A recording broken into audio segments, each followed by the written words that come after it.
Welcome to Real Clear Politics on SiriusXM's POTUS. Welcome to Real Clear Politics on SiriusXM for Thursday, November 28th. I'm Andrew Walworth, and I'm joined by RCP President and co-founder Tom Bevan and Washington Bureau Chief Carl Cannon for this special Thanksgiving episode.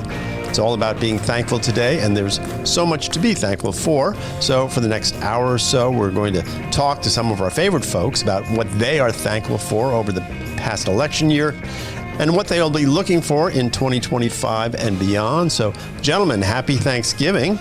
And Carl, I know you have some thoughts about Thanksgiving. This show is largely your idea, so tell us what you are thinking about on Thanksgiving Day 2024.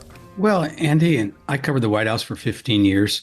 Later, we're going to have Phil Wegmann on, who covers the White House for us now, and Susan Crabtree, who's covered the White House, two of our reporters. But when you cover the White House, you also cover the presidency. And if you're paying close attention, it's shocking how many of the precedents, even through Donald Trump, stem back to George Washington. And, you know, the guy who basically invented the presidency. And he also kind of invented Thanksgiving. And he issued in 1789 a presidential proclamation. And it begins this way: whereas it is the duty of all nations to acknowledge the providence of Almighty God, to obey his will, to be grateful for his benefits, and humbly explore his protection and favor. And whereas both houses of Congress, blah, blah, blah, to use Tom's phrase, the people of the United States, a day of public thanksgiving and prayer to be observed by acknowledging with grateful hearts the many signal favors of Almighty God, especially by affording them an opportunity peaceably to establish a form of government for their safety and happiness. And so, you know, what Washington, he's speaking at a time when most Americans believe that God acts in human history and that we have this new country because of providence. George Washington didn't necessarily believe that. He was a deist, like Thomas Jefferson, some of the great enlightened thinkers of his day. And he believed what we would now call free will, and that you know, God created the world, but it was us to make the best of it. And we often made a mess of it. But that what deists and Christians and non-believers alike could believe was that we were fortunate to have this country. Now, I hasten to add, if you were an African American living in chains, if you were a slave, you didn't necessarily feel that way. But that figures in Thanksgiving too. You know, all three of us. Tom's a little younger than you and me, Andy. I don't know if he still, when he was in grade school, had to like dress up as a pilgrim or an Indian and have this kind of festival of eating whatever. I remember having to make the turkeys out of construction paper. Yeah, you just trace your hand and you trace your hand. Okay. Yeah. Okay. Well, look, that's a sanitized version. Do they still do that? I don't think so. I don't think so. But there were dinners like that. But there was always a political dimension to Thanksgiving. And our other greatest president, Abraham Lincoln, made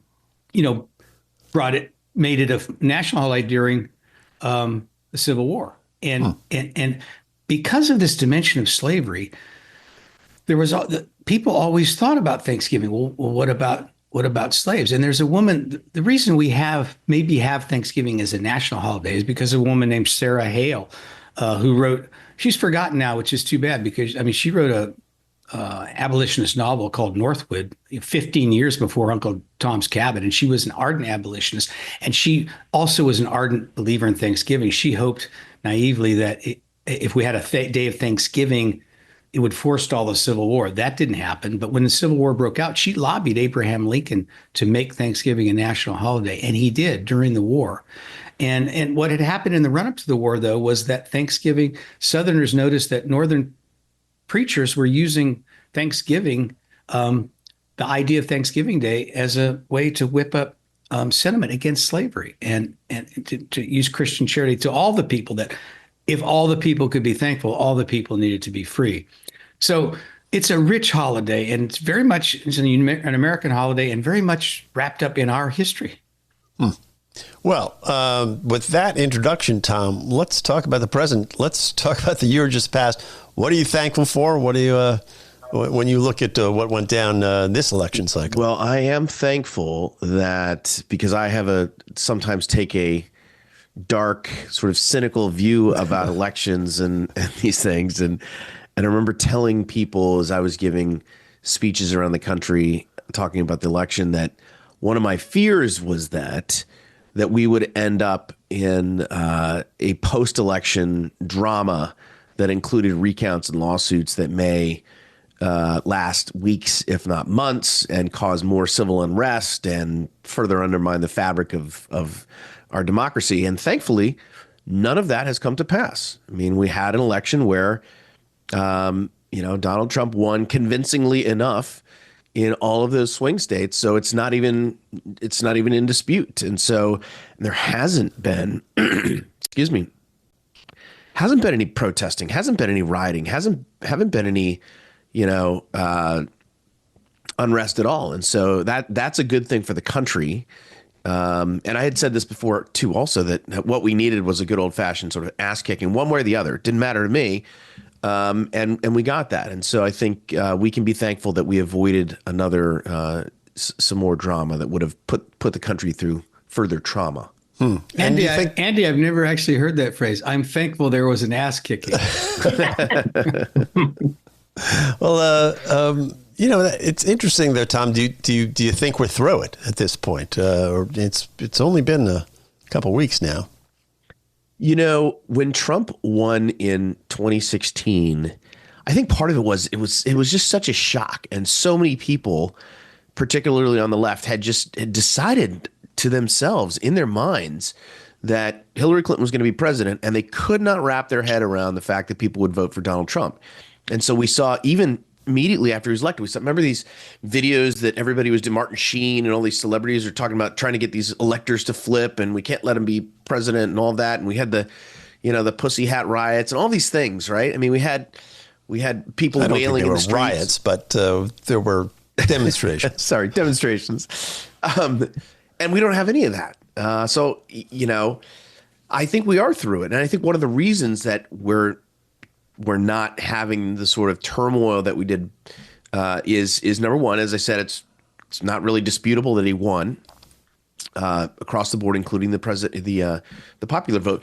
But two, that he's already been president, so it isn't that much of a shock to people. They can wrap their head around it because we've already lived through it, and for that reason, I think they're obviously the folks on the left are disappointed and some are despairing, but there's a general sense of resignation that, we didn't get it done. And hopefully that means that, we'll all move on and they live to fight the next election. Yeah. Well, I tell you one thing that I was thinking about when I was thinking about what was I thankful for and somewhat surprised by of this election cycle was it might have dampened identity politics a little bit in this country, which I think might have gone a little bit too far. And, we may still be divided, and that may be our fate for the entire Trump term. But it seems to be, at least we're divided on more elastic borders. It's not necessarily just about race and gender, which I guess, although gender is becoming increasingly elastic, I guess. But I think that's, Carl, kind of a good thing. And I think that if we back off from that and get back to the idea that, it's Martin Luther King, it's the content of our character, that sort of stuff. That would be a good thing for the country. It's more in keeping with the day, with the holiday. It was, look, last year, President Biden, he didn't always govern this way, as Tom and I have pointed out on this show before. But he said, the spirit of Thanksgiving is that we're united as a people. The president said that last year, and I hope the new president, the incoming president, sort of governs in that spirit a little bit. Well, we're going to take a quick break. This is Real Clear Politics. Happy Thanksgiving. I'm here with Carl Cannon and Tom Bevan. When we come back, we're going to talk to some of our favorite Real Clear people folks about what they're thankful for. So don't go away. We'll be back right after this. Giving thanks. SiriusXM's POTUS, Channel 124.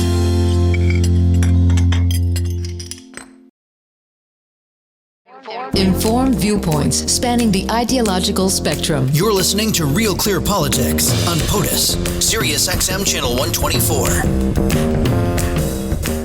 Welcome back to Real Clear Politics on Sirius XM. I'm Andrew Walworth. I'm joined by Carl Cannon and Tom Bevan. And in this segment, we're joined by Susan Crabtree, who is our national political correspondent, and Phil Wegmann, White House correspondent as well. So, Phil and Susan, welcome to the program.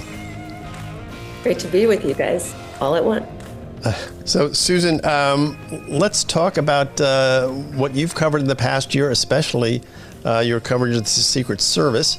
But begin with just a general, tell me what you're thankful for when you look at this past political year. I'm incredibly grateful that those two assassination attempts on Trump's life were not successful. It was too close for comfort, for sure. But imagine the devastation and the civil unrest that such an event would have. It is really, really disconcerting that it did come so close, especially at Butler. Even at the September 15th assassination attempt at the Florida golf course. To me, the Secret Service should have learned its lessons and should have swept that outside perimeter. And they didn't have a drone in the air that day either. They actually asked the local law enforcement, offered it to them after the fact. So all of these lessons, I'm just hoping the Secret Service is really tightening up in these days before the inauguration. But I'm incredibly grateful that we can actually practice our democracy and have a continuity of government and a peaceful transition without such a terrible episode. And Two things about that, Susan, I want to break in there. First of all, I guess I'm grateful that Kamala Harris and Joe Biden said what you said. They after these assassination attempts, they both expressed relief that this had not happened. I think no matter how partisan you are, you sensed this would have been terrible for the country. But let me ask you a question. You've written about this. Does Trump's election set the stage now? I think your piece last week sort of suggested this, maybe for reform of the Secret Service to improve that agency, because we don't want anything happening like this again in the future either. Absolutely. All of the sources that I've talked to over the past several months on Election Day, they were, most of them were gratified that Trump did win, and he did win in a big way, in a resounding way, no matter what the legacy media will tell you today about that it wasn't the best popular vote win. But it's interesting. It's interesting to me, though, that they thought that if Kamala Harris won, and several sources, this is according to most of the sources, that it would be more of the status quo. It would be more of the DEI hiring priorities that they really do fault for taking the service training and the level of expertise down a few pegs. And I can get into the nitty-gritty granular details of the failures that occurred in Butler. But when it comes down to it, there were two inexperienced women who were running the security site on Butler that day. And, it just really begs the question on, the standards, the meritocracy, whether, these national security, these vital national security positions and agencies that are protecting our continuity of government, whether they should be based on meritocracy or whether their DEI should be playing a role. Right. I want to say something. If you're listening to Susan, you can see how much she knows about the Secret Service. We've just got 30 seconds or minute left in this segment. So I want to say something that I'm thankful for. Andy and Tom, I know you feel the same way, which is that Susan Crabtree's reporting on the Secret Service won the Dow Prize. Right. This is the second annual Dow Prize. It was given here in Washington. If you've not heard of it, you will. It has, as far as I know, the largest monetary award. It's $100,000. It is a very nice I'm gonna get some new pair of shoes. And in this case, well deserved. You can tell Susan was about to go off and running, and we were going to lose control of our show. She knows so much about the Secret Service. She has the best sources. She wrote these important stories. They got attention in Congress. They got attention in the journalism community. So I guess I'm thankful for Susan's reporting on the Secret Service, and I think it was a great service to the country. Here, here. I totally agree with that, Susan. And congratulations. It's a big deal, and we're proud of you. And I take I brag about you all the time, so I bask in your reflected glory. All right, let's bring Philip in here. Yeah, hey, Too Phil kind. Wegmann is here. So, Phil, you're going to be covering a new Trump administration. It's the new old Trump administration, I guess. But what are you grateful for in the year past, and what are you looking for in the year ahead? Well, what am I grateful for? Not to sound like Eddie Haskell, but I'm grateful for all of my wonderful colleagues at RealClearPolitics. I think that there is a lot of less than adequate journalism, shall I say. Some of our colleagues at other publications haven't exactly covered themselves in glory in the last decade, but I think that Susan does a great job, and we've got a good team here. And on the journalism front, I think it's easy to sort of roll your eyes at the schoolhouse rock routine, but I'm grateful that we live in a country where our journalistic freedom is protected, and it's rare to have a job that is both a means of putting a roof over your head, but also a vocation. And I'm incredibly grateful for it. It's the best job I've ever had. And I think about other folks who've actually had to sacrifice for this, like Evan Gershowitz of the Wall Street Journal, who was not able to spend the holidays with his family last year because he was wrongly imprisoned. So I'm grateful that I don't face challenges like that. In terms of what to expect from the coming administration. Yeah. Phil, is Trump 1 going to be different? Is Trump 2 going to be any different than Trump 1? Trump 2 will be different in that he has a different kind of personnel around him, which will lead to a radically different imposition of his policy. The man has not changed. There will be tons of chaos, but it'll be a more orderly chaos because at this point, he has nothing but true believers around him. There's no MAGA JV team. Instead, they are aligned on the mission, and they have the team to put it in place. So I would expect a lot of fast, quick changes, but they're moving according to a defined playbook. And what changes happen in the press room there? You'll have a new press secretary to deal with, and any other changes coming down the pike that you've heard about? It's going to be a different press secretary. We're going to have to figure out how to cover this administration. I think it'll be similar to the first 4 years of Trump, but it'll also be different from the Biden administration, to say the least. I imagine that the press briefings are going to be less frequent. There's going to be less of an emphasis on that briefing because there's going to be access to the principal himself. We're going to be able to talk to President Trump, I imagine, much more frequently than we were with President Biden. And so there'll be changes. It'll be different, but it's going to be a whole hell of a lot of fun. Yeah. Tom, didn't I see a report, though? Someone was complaining that it's been 2 weeks since the election, and he has not had a press conference, right? Yes. This is violating some norm that, most presidents after they win have a. In fact, I remember being at Barack Obama's first press conference in Chicago after he was president-elect.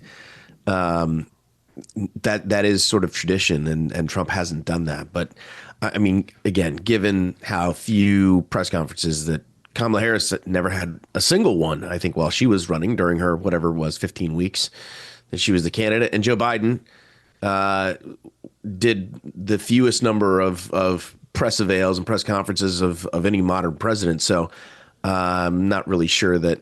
I think the press has in some ways. Well, they obviously credibility of the media is at an all-time low, and I think for good reason, because a lot of these. Wait, Tom. Wait. It's this Thanksgiving show. You're not allowed to bash the media. Can I go on one of my rants? No, I'm thankful that I get to rant about I had the a very media detailed on Thanksgiving show. Day. That was not on it. You slipped that in there. I almost missed it. But stuff like that. The point is, I think Trump doesn't care, right? In some ways, the media is going to complain about this or that. He's doing this too fast. He's doing whatever. And I think the Trump administration, they're just done with the media. They're done with it, the double standards and all of that. They're just going to keep going. And a lot of his supporters are fully on board with that and fully in line with that. And they're not going to, they'll look at a headline like that from Politico and just laugh at it and make fun of it. Well, you're listening to Real Clear Politics on Sirius XM. I'm Andrew Walworth. I'm here with Carl Cannon, Tom Bevan, Susan Crabtree, and Phil Wegmann. We're going to take a quick break, and we'll be right back with more after this. What's Thanksgiving dinner without a heavy helping of politics? Shut up! Pass the gravy. You're listening to POTUS, Sirius XM Channel 124. Real RealClearPolitics, a neutral, even-handed arbiter of political data. You're listening to POTUS, Sirius XM Channel 124. Welcome back to Real Clear Politics on Sirius XM. I'm Andrew Walworth. I'm here with Tom Bevan and Carl Cannon. And in this segment, we're joined by David Craig, who is the editor of RealClear Defense, and Peter Berkowitz, who is at the Stanford University at the Hoover Institution and a frequent contributor to the program. So, gentlemen, welcome to the program. David, let's start with guys. You. Yeah, happy Thanksgiving. Same to you. So, David, let's start with you. President Biden ends many of his speeches by saying, "God bless the troops." What do you think of that? And what do you think the state of the American military is? And what are you thankful for about the past year? I don't know if it's just for me personally, but I know for veterans, Pew did a poll, and it was kind of interesting. I don't know if it's how representative it is of the current active duty military, but about 2/3 of veterans actually voted for Trump. So I think at this point, they're probably pretty happy that he won, obviously, and for a multitude of reasons. And namely, I guess the biggest thing that they were upset with Biden with probably was the Afghan withdrawal and the lack of accountability in that regard. And as you'll notice with the nomination of Pete Hegseth, they've created a new catchphrase, "Make America Lethal Again," which is something I think many veterans and active military are looking forward to, where the focus will be on a lethal force as compared to some of the political initiatives that the Biden administration have pushed through the Pentagon, such as DEI, COVID mandates, and other things like that. David, I feel I should tell our listeners, David Craig is a veteran of the United States Marine Corps, combat veteran. David, I don't want to sort of state the obvious, but President-elect Trump has promised to end the war between Ukraine and Russia. I don't know that he's going to be able to do that, but he's talked about it. My guess is that the American military, this is pretty obvious, but are thankful they're not going to be called to fight a land war in Russia. That didn't turn out good for the Wehrmacht or Napoleon or anybody else who's ever tried it. Exactly.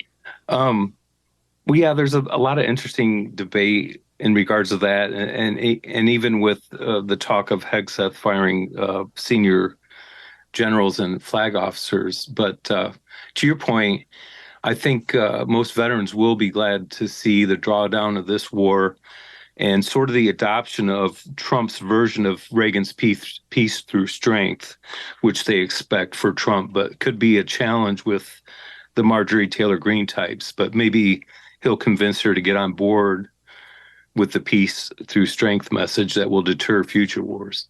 Well, Peter, let's bring you in here. This is Peter Berkowitz. When you look at the year just passed from a diplomatic and a military point of view, high points, low points, what do you think?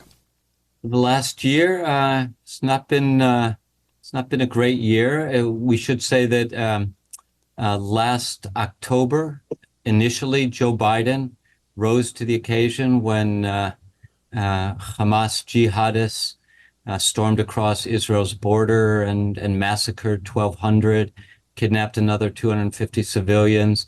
Joe Biden immediately said that he backed Israel, that he wanted to see Israel achieve a swift, decisive, overwhelming victory.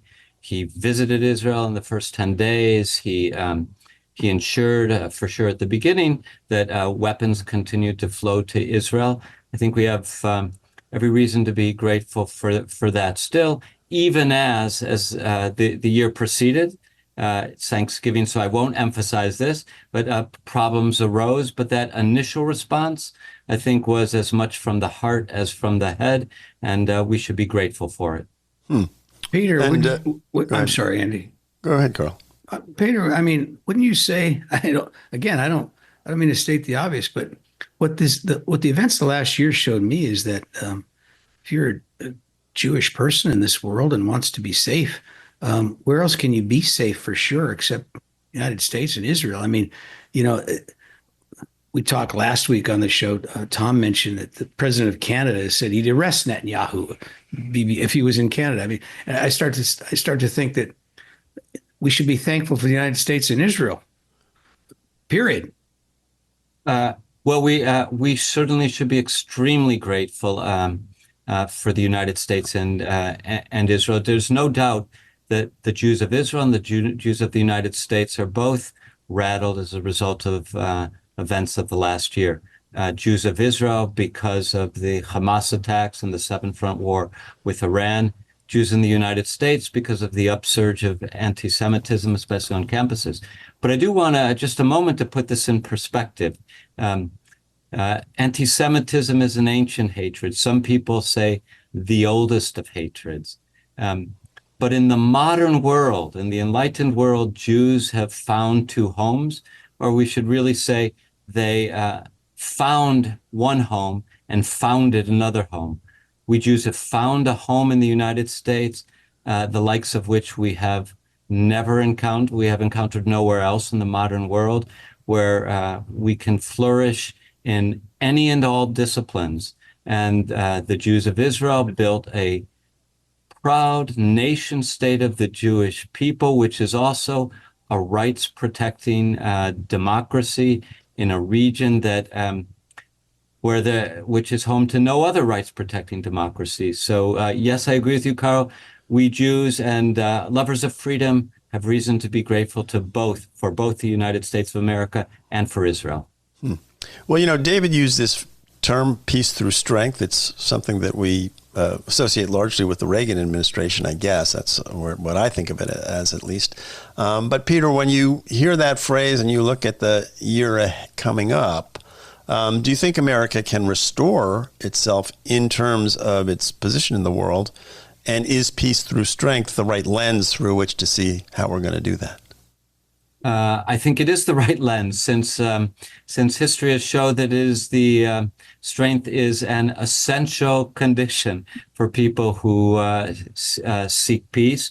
If Israel hadn't been strong, it would have been overwhelmed. Actually, in 1948, at the moment of its birth, if the United States had not been strong in the 20th century, Lord knows what totalitarian dictatorship we would have been living under. We have many challenges, not the least financing the world's best, most powerful, most sophisticated, most adept military. But yes, nothing has changed since on this score from the classical world, when it was first observed that if you want peace, prepare for war. Well, David, when you look at the year ahead, what's your view? What do you think we have to do to sort of restore that idea of peace through strength? I mean, first of all, I'd like to affirm exactly what Peter has stated. And from a veteran's perspective, even going back to October 7th of last year, the veteran community probably was the most proud of Israel when they struck Hezbollah to the extent that they did, because I was a little disappointed that very little was mentioned of what happened in 1983 in the barracks bombing there.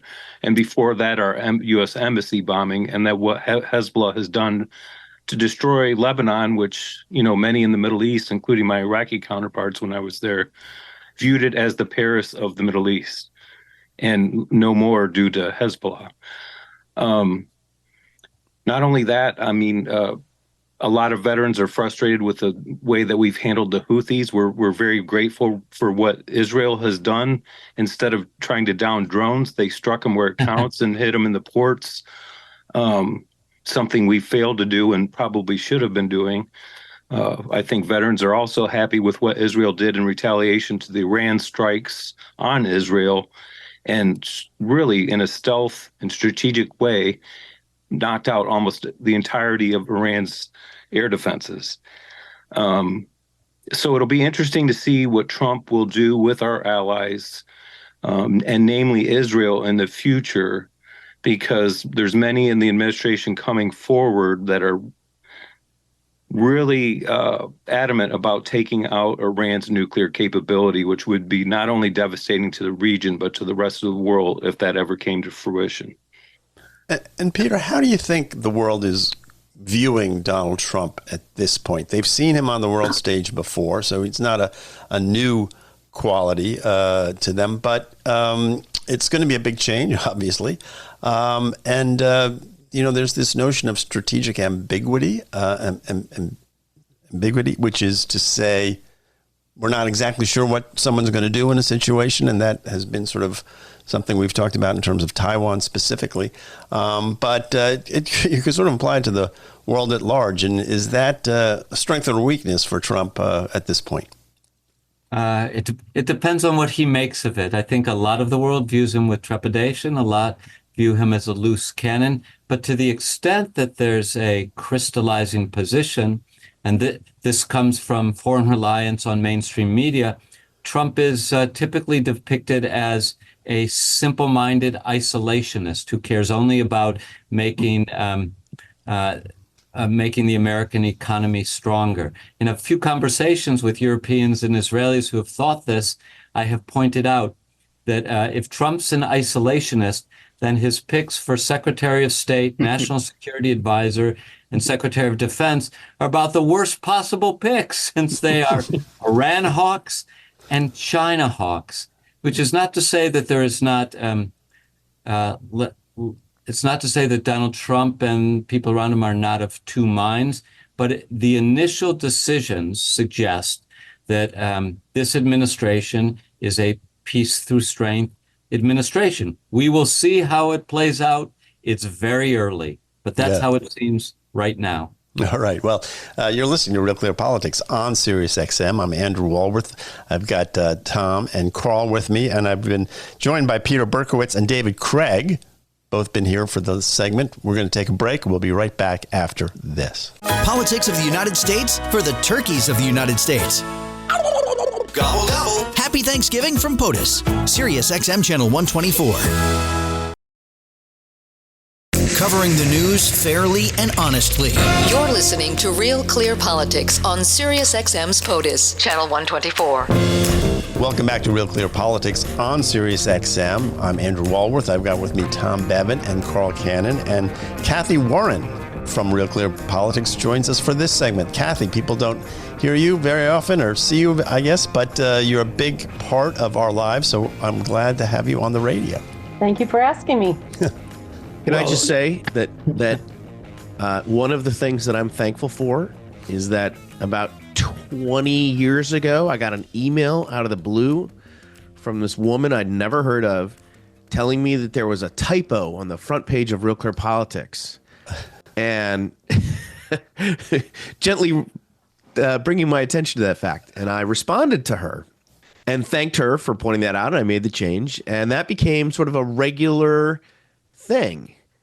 Every now and then I'd get these little missives from my friend Cathi telling me that I had a mistake on the front page, and we'd fix it. And sometimes it was my mistake, sometimes it was somebody else's mistake, didn't matter. And then we got to kind of know each other for, I don't know, Cathi, how like 12 years or something. You were internet pals.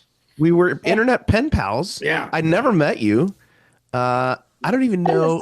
Sometimes there was a little bit of sports smack talk and other things going on, but mostly just we got to kind of, exactly. And then when our previous copy editor, Tom Cavanaugh, who's with us for how long, Carl? 10 years or so? Oh, I think I should pick up the narrative. Years. Pick up the narrative now, Tom. Okay, all right. All right. So Tom Cavanaugh and he and I, we were up every morning, 5:30, editing my morning note. Cathi edits this now. It was comes out twice a week now. It came out every day. This guy was a very good editor at the Baltimore Sun. He was editor at the Washington Post, a copy editor. I'd worked with him at Politics Daily. Old-fashioned news guy, just like me. A little more curmudgeonly than me, I'd say, but equally. You're growing into it, Carl. Thank you. Yeah. And a really excellent editor. And I couldn't even imagine. We had a mutual pact that the other guy, neither of us would ever retire as long as the other guy was working, except that Tom Cavanaugh had to retire. He had issues with his back, and he's still a friend. He still helps us out. But I didn't know how we were going to put out our thing without him, what I call our paper. And Tom said, well, I have this person I've been corresponding with And he told me about Cathi Warren. And I remember saying something like this. Wait a minute. Tom Cavanaugh, veteran of the Baltimore Sun, Washington Post, you're going to replace him with an internet troll. Somebody's been trolling you on typos on our site. He goes, come on, give me a break. Let's, what are we going to do? Let's try her out. Well, we tried her out, and I don't know. She's probably the most valuable person in our organization. So how long have you been with us now, Cathi? 3 years. 3 years. And we should not leave Ann out of this. That's Ann right. Welty. Yes, Ann Welty is also a copy editor for us, who is Cathy's daughter. One of how many kids you have? 9. And how many grandkids? Let's see. You lost count? 29 and 2 great-grandchildren already. So does that date? Awesome. We got a whole workforce just waiting. That's right. Train them up good, Carl. Well, Tom and I and John used to brag, and Andy. I mean, we've got between the 4 of us, 15 kids, and Cathi put us all in the shade. I can double that for you. But all of the things she does. Look, if you're listening to this show, you probably go to RealClearPolitics now and then. We have all this. We got famous for averaging polls. The poll average distinguished itself again this year. We aggregate stories left, right, and center. It's what we're known for. But we do an original report, and I kind of oversee all those efforts. Cathi edits. She edits the promos on this radio show. She edits all of the stories that go. She and Ann, and hundreds, more than 100 a month original content. And she's diligent. And I'll just join Tom and say it's Thanksgiving Day. Cathi, I am thankful for you.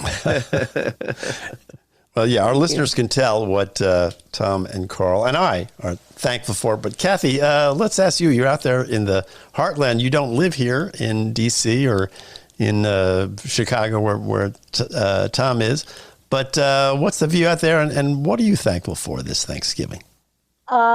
This is a time when a lot of us tick off blessings, make lists of things we're thankful for, but it's also a good time to kind of step back. And in this election year, I've been so grateful that as divided as we are, we're still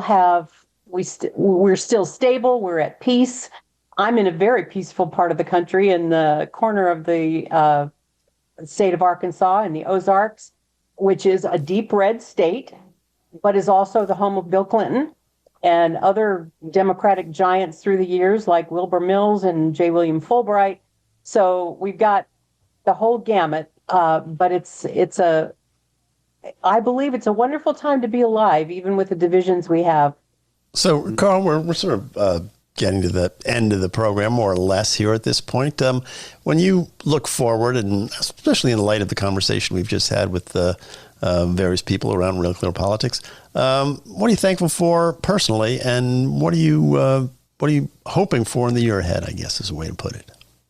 Well, look, we mentioned our families, and aside from the blessings that children, grandchildren bring one, and marriage, I am thankful for Real Clear Politics, and I work hard to keep it going, as we all do on this show, the 4 of us. But we live in a time where the media, and I hesitate to bring this up. I don't want to trigger Tom. How much time do we have left, Andy? Get one last rant in. The media. Look, I was born and raised in the newspaper business. I love the press. I love journalism, but a lot of us have lost the plot, lost the thread. In the past couple of years, we've seen journalists advocating censorship, which to me is just, I don't have words for it. It's so ill-considered. And we're fighting that against the tide. We're not always winning the debate, but I believe that the tide is turning against censorship. The Democratic Party got far away from its roots on this. During the debate, you'll all remember this, between J.D. Vance and Tim Walz. Tim Walz saved his best for last. He had a tough debate. J.D. Vance did very well. But Walz said, he sort of challenged J.D. Vance to defend Donald Trump's behavior on January 6, 2021. And the implication there is if you have an election and the losing side won't abide by it, well, that is a threat to democracy. And the Democrats have been running on that for 2 years. And J.D. Vance he sort of skirted that question and got criticized for it. But what he came back with was he said, yeah, but censorship, that's the real threat here to democracy. And I believe that's right. I think it's a grave threat to the whole American experiment that started. We began this show talking about George Washington in 1789 issuing the Proclamation of Thanksgiving. If we don't have freedom of expression, freedom of speech, freedom of press, we don't have the country that George Washington and the founders created. Yeah. And so I think and I hope the tide has turned on this. But even if it hasn't, I'm grateful to be working and thankful to be working with people like you, Andy, and Tom and Cathi, who share this mission of mine to defend the First Amendment and the broader idea of freedom of expression. Yeah, Tom, I was listening back to a interview, which actually people will be able to hear tomorrow, Friday. We're replaying your interview with Matt Taibbi. Fascinating interview done a couple of weeks ago. And one thing you said, which struck me, was you said when you started Real Clear Politics, you didn't think you were sort of entering into a battle about First Amendment rights, that you were, putting together a website with John and you were doing these interesting things, but it wasn't sort of an abstract mission. But it sort of has become that, hasn't it? It has. And when you see how the censorship complex has sprung up in the wake of, I think, Donald Trump's first election, where you had all these, these efforts to curb misinformation and disinformation. I'm using the air quotes here because, the question is, well, who gets to decide what that is? And that's always the rub, right? And you had all these organizations spring up and put their thumb on the scale for what they thought was or declared was misinformation. And so we, as a website that links to opinions across the political spectrum, we're getting put on, advertising blacklists because we link to a conservative site, or instead of, we'd link to plenty of liberal sites as well. Or we'd link to an article that said, gee, maybe COVID started in a lab. Well, for 2 years, that was considered misinformation until it turned out to be now the consensus viewpoint that is probably the truth. And yet we were penalized for that. And people who said that were penalized. And then you see, what's gone on with the New York Times attacking us and Wikipedia and all this stuff. And so it did start to feel and has become very much, as Carl said, I get up every day, still do my job. But now it has taken on more of a tone of we are in the middle of a battle and in some ways an existential battle, not just for Real Clear Politics, but for the country itself. If we allow this kind of censorship and overreach to continue, it's the foundation of our democracy. And we simply can't let that happen. Cathi, you must have some views on censorship. You've seen a few changes in your lifetime around these sorts of issues. I definitely have, and I don't have any immediate effect on any of that other than to just work on editing what other people are saying, but I'm deeply interested in the topic. And it's one of the reasons I'm glad to be at Real Clear Politics. So that would be another thing I can give thanks for this year. Yeah. Can I also just mention the previous segment on the military just got me thinking about, and again, this will date me, but I grew up my early elementary years in Europe as a military brat on the front lines of the Cold War. And my dad was an Air Force intelligence analyst. I grew up in my early years knowing that he had a fear that the showdown with the USSR was not going to go well and that his children might not grow up free. Then I married a man who was also an Air Force intelligence analyst, and he spent his career doing some of the same things, working through what they've called the War on Terror. Also, many of us having great fears that we would not get through this as a safe and free nation. And yet, and I was reading just the other day where crusty old General Milley was saying that Trump was a fascist to the core, but now he's saying America's going to be okay. And I'm grateful. I have faith that we will be okay, that we will get through this as hard as it's been. Good. And well, guys, that is our Thanksgiving show. I want to thank Tom and Carl and Cathi Warren, who joined us in this segment, for being here. Thank you all for listening. I'm thankful to each and every one of you for tuning in and sharing this time with us. Have a great Thanksgiving. We'll be back tomorrow. I'm Andrew Walworth. Have a great evening. From the POTUS family to yours, happy Thanksgiving. This is POTUS on Sirius XM Channel 124.